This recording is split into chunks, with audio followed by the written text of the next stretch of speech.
knock on the doors.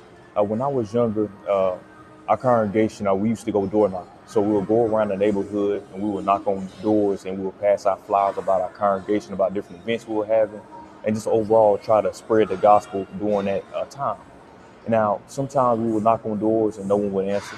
Sometimes we would knock on doors and people would answer the door, but they wouldn't want to take the flyer. And sometimes people would answer the door and they would take the flyer. But as a whole, it was just those opportunities that we were getting just by knocking on the door.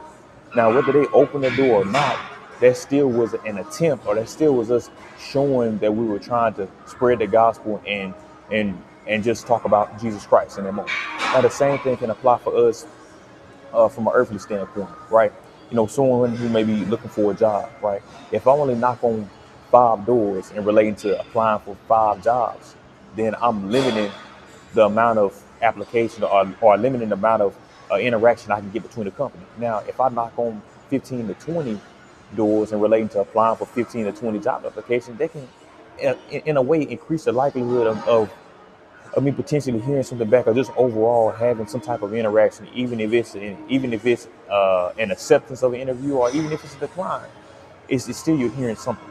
And of course, from a spiritual standpoint, you look at Matthew 7, verse 7 through 8. It talks about ask, and it will be given to you, and also knock, and it should be open unto you as well. So even when it comes to us, uh, in our relationship with God, right? Making sure we're doing our best to talk to God, asking for the things that we need, making sure that we're trying our best to build that relationship, and of course, make sure we're living a Christ-like lifestyle in every aspect of our life.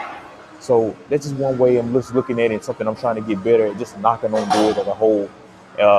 So I'm hoping that's something that can be helpful and something we all can continue to do moving forward. Thanks.